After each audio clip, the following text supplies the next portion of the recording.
नमस्कार. परम सद्गुरू भगवान श्री गजानन महाराज की जय. श्री गजानन चिंतामणी पोथी. लेखक पंचसाधन मार्गी भगवंत शास्त्री अघोर. वाचन पंचसाधन मार्गी मेधा दाते. अध्याय 9. श्रींना करून नमस्कार. तोष चित्ता हो अपार. घोष श्रींचा नामोच्चार स्फुरू लागला मुखात. जय जय सद्गुरू गुरुवर्या.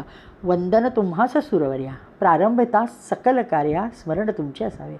तुमच्या नामस्मरणाविन जगणे आम्हास कठीण. आम्हास ना कसली वाण आधार तुमच्या नामाचा. जिथे तुमचे सुरुनाम सकल सिद्धी होती काम. मन होते निष्काम इच्छा निर्बीज होतसे. व्हावया परमकल्याण परमगती लाभण्या जाणं. परमपूज्यांचे स्मरण परम सद्गुरूच बजावे. गुरुमंदिर गाभाऱ्यात श्री होते पूजा करीत स्पष्टपणे ऐकू येतं 32 अक्षरी मंत्र तो. दिव्य विभूती महान अदृश्य रूपे येऊन केले स्पष्ट मंत्रोच्चारण. श्रींनी मंत्र स्वीकारला. दिव्य विभूती महान कोण? कोणत्या मंत्राचे उच्चारण? सूक्ष्म रूपाचे काय कारण? रहस्यमय हा भाग हो. यथावकाश या रहस्याची उकल आहे. व्हावयाची सूक्ष्म रूपात द्यावयाची होती दीक्षा अशीही. श्रींनी मंत्र स्वीकारून सुरू केले अनुष्ठान. उपासना नियम करून श्रींची पहा चालली. अदृश्य रूपाने येऊन मंत्र दीक्षा दिली ज्यांनी तेच आपले गुरु जाणून साधना श्रींनी चालवली. एका महिन्याच्या पहा आत एक अचानक घटना घडत. कल्पना याची कोणा नसत माहीत नव्हते श्रींनाही. गंगाधर महाराजांची प्रकृती अस्वस्थ होती. त्यांची सिद्धता त्यांच्या विचारांची योजना तयार होतीच. मुलगा आपल्या पुतणीचा नातू असे जो त्यांचा पुतळा स्वयंसिद्ध प्रज्ञेचा गजानना त्या बोलावले. परंपरा ही समर्थांची तुम्ही पुढे चालवावयाची इच्छा अशी आमुची. वदले महाराज ते. श्रींनी घेतले ऐकून परिविचार आला म्हणी. मंत्रदीक्षा दिली ज्यांनी तेच आपले प्रथम गुरु. मग ही दुसरी दीक्षा अशी स्वीकारावी आपण कशी?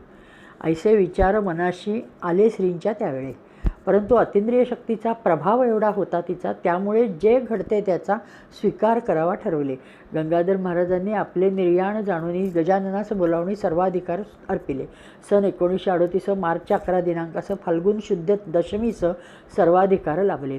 गंगाधर महाराजांनी सर्वस्व श्रींच्या हवाली करून मठाधीश श्रींना बनवून सर्व प्रदान केले. ते परंपरेचा जाणून तो रुद्राक्ष कंठमणी आपल्या गळ्यातून काढून श्रींच्या कंठी बांधला. दंड छाटी माळ दिली. अंगावरची शाल भली श्रींच्या पाठीवर घातली समारंभपूर्वक. अवधूत परंपरेच्या पीठावर पट्टाभिषेक झाला श्रींवर. सशास्त्र विद्युक्त सुंदर सोहळा पहा चालला. गंगाधर महाराजांनी श्रीमस्तकी हात ठेवून हाक मारली म्हणून सद्गुरू गजानन महाराज आमचे वास्तव्य येथून सदैव आहे या ठिकाणी श्रींकडे बोट करून वदले महाराज ते. मातोश्री उमाबाईस सद्गुरू महाराजांचं डोके ठेवून चरणास केले श्रींनी वंदन. श्रींच्या पहा अंतरात अष्टसात्विक भाव फुलत. तेज विलक्षण प्रकटत श्रींच्या शरीरावर. अदृश्य रूपे मंत्र दिला. श्रींनी जप सुरू केला. त्यास महिनाही न झाला तोच बनले मठाधीश. मंत्रदीक्षा ती लाभणे लगेच मठाधीश बनणे संबंध त्यांचा तो असणे वाटू लागले असे की. श्रींची श्रद्धा सद्गुरूवर हेच आपले परमेश्वर ऐसा श्रींचा आचार निष्ठा त्यांची अत्यंत. आधीच हिरा अस्सल असला त्यात त्याला पैलू पडला. काय पहावे तेजाला तशीच स्थिती झाली. श्री व्रताचार संपन्न. स्तोत्र जपाचे अनुष्ठान तयात लाभे सद्गुरुस्थान. महिमा काय वर्णावा. गंगाधर महाराजांनी संन्यास घेण्याचे ठरवून पूजले. त्यांना उमाबाईंनी पंचारती वाळून त्याच पंचारतींनी श्रींना औक्षण करून गंगाधर महाराजांनी चतुर्थाश्रम घेतला. श्रीमद दयानंद सरस्वती धारण केले नावाप्रती. दयेचा ते सागर असती ज्योतिर्लिंग केवळ. श्री झाले स्थानापन्न. यास लोटले 11 दिन. वद्य षष्ठीचा फाल्गुन दिवस उगवे पाहतो. 1938 मार्च 22 दिनांकास मंगळवारचा तो दिवस. समय सायंकाळचा. दयानंद सरस्वतींनी गर्भागारात जाऊन सद्गुरू समाधीस नमुनी आसनी आपल्या बैसले. मुद्रा त्यांची होती शांत. परब्रह्माच्या प्रेमात डोलत होती आत्मज्योत. ब्रह्मानंदात निमग्न. सद्गुरूंचे नाव घेत तेज मिसळले तेजात. दयानंद ब्रह्मानंदात दया ब्रह्मैक्य झाले. जंगी मिरवणूक निघाली. मठात समाधी तयार केली. दयानंद सरस्वतींना दिली समाधी याच ठिकाणी. श्रींच्या प्रत्येक तपकालात 12 वर्षाच्या कालखंडात एक दिव्य विभूती भेटत सहवास श्रींना लाभत. पहिल्या शैशवखंडात उपासनी बाबा अवधूत हे श्रींना भेटत सहवास त्यांचा लाभला. 1938 दुसरा कालखंड संपत संज्ञा या भागाचं विद्यार्जन खंडही. या कालखंडात पीठाचे गुरुवर्य जे असत गंगाधर महाराज भेटत सहवास श्रींना लाभला. साधनेच्या कालखंडाला प्रारंभ नुकताच होत झाला. तोच प्रसंग घडला महानिर्याण गुरूंचे. विचार करावया आपण एकटेच आता पडलो जाणं ऐसे श्रींना वाटून विचार ऐसे चालले. तोच जीवनासंबंधी विचार चालले लोकांमध्ये. विषय विवाहासंबंधी उमाबाईंनी काढला. व्यवहारी नातानेत्या चुलत आजी श्रींच्या होत्या. श्रींच्या त्या पालनकर्त्या लहानपणापासून. श्री आणि त्यांची भगिनी छोटी काकी वा आई म्हणून म्हणत लहानपणापासून उमाबाईचं दोघेही. आता गुरुपत्नी म्हणून त्या मातोश्रीच झाल्या होत्या. त्याच झाल्या विषय काढत्या श्रींच्या विवाहाचा. तो विवाह आवश्यक आपणाला आहे काय जीवनाला. उपसर्ग या आपल्या कार्याला पोहोचणार नाही ना. ऐसा विचार श्रींनी करून विवाह नको ऐसे वाटून गुरुच्या पहिल्या पुण्यतिथी दिनी संन्यास घ्यावा ठरवले.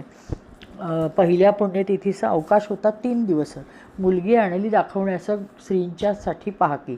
खंडेराव जवळगेकर आग्रह त्यांनी केला फार. मातोश्रींना गळ घातली तर त्यांच्या चुलत बहिणीसव.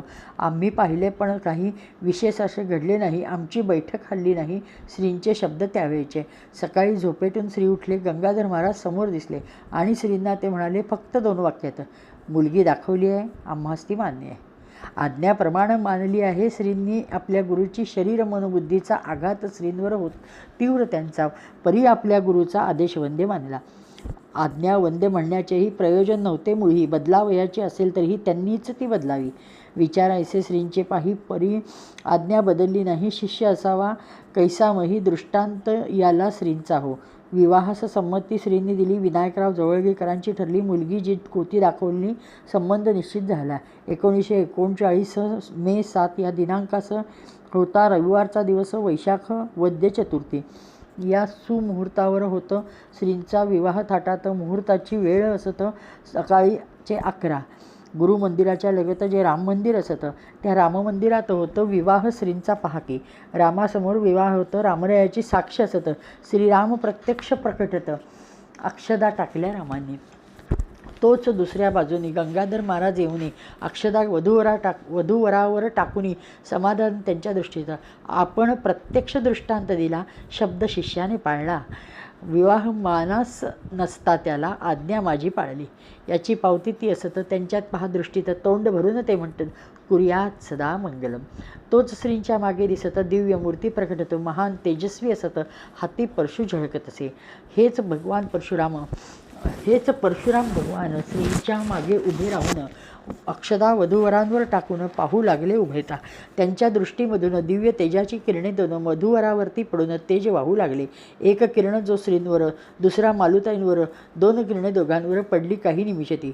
मालुताईंच्या किरणात रेणुका मातेचे वात्सल्य असत. जमदग्नींचे तेज वसत श्रींच्या किरणामध्ये ते. दोन्ही किरणे दोघात विलीन झाली क्षणात. वरदहस्त दोघांवर धरत आशीर्वाद दिलेच. सुरवरांनी विमानातून दिव्य सुमनेन वाहतून उभयात वरी उधळून आनंद व्यक्त केलाच. मालुताई अशा रीतीने देवी शारदा बनून गुरुमंदिरी प्रवेशून धन्य झाल्या. त्याहून श्रीमठाधीश होऊन 4.25 वर्षांनी पत्र आले साकोरीहून उपासनींच्या आज्ञेने. उपासनी बाबाकडून पत्र श्रींना येऊन पत्रात मजकूर ऐसा जाणं भेटून जावे आम्हास. पत्रानंतर लगेच घडतं बाबांचे महानिर्याण होतं. 1941 डिसेंबर 24. वाटले पत्र लेखकापती. बाबांची ती इच्छा होती परी भेट व्हावयाची नव्हती उभयतांची त्यावेळी. त्यावर श्रींनी कळविले आम्हास पत्र मिळाले. बाबांच्या मनाप्रमाणे झाले. भेट आमची झाली. लोक अक्कलकोटचे तैसेच ते साकोरीचे. श्रींच्या खुलाशाने त्यांचे अधिक वाटले आश्चर्य. श्री तर येथेच असतं. येथील लोक हे माहीत. साकोरी श्री न येतं तेथील लोक ठाऊक दे. श्री येऊन नाही गेले. साकोरीस श्री न आले. दोन्ही ठिकाणी हे कळले. भेट झाली मग कशी. परिश्रींचा पुरावा असत. आमची भेट असे होतं गूढ हे सर्वांप्रत वाटे मोठे पाहकी. दिव्य विभूतींच्या जीवनात दुवे काही असती व्यक्त, काही दुवे असती गुप्त. योजनाच त्यांची तशी ती. योग्य वेळी कळून येतं दुवे काही प्रशत, काही काही दुव्यांप्रत स्वाध्याय लागतो चांगला. अक्कलकोटहून न निघता साकोरीस श्री न जाता, भेट झाली उभयता, लीला विलास श्रींचा हा.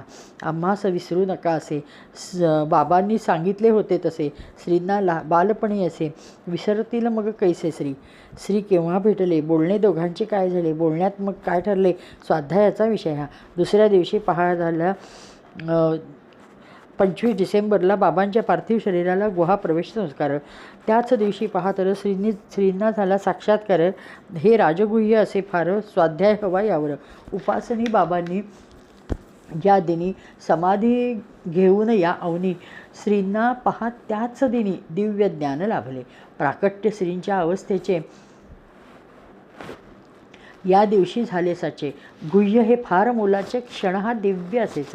25 डिसेंबर या दिनांकाचं महत्त्व असे फार. महान घटना घडल्या तर या दिनांकास त्या. डिसेंबर दिनांक 25 उपासनींचा गुहाप्रवेश, दिव्य ज्ञानाचा आदेश श्रींना पहा झाला. याच दिवशी येशू ख्रिस्त अवतरला या जगात, ऐसा महत्त्वाचा असत 25 डिसेंबर. श्रींना लाभले दिव्य ज्ञान हा कथा भाग महान. पुढील अध्यायी निवेदन रसाळ अगदी अत्यंत. श्रींना भावे वंदून चित्तचरणी ठेवून 9वा अध्याय लेखन पूर्ण येथे झाले. 9वा अध्याय समाप्त. ओम श्रीकृष्णार्पणमस्तु. श्री गजाननार्पणमस्तु.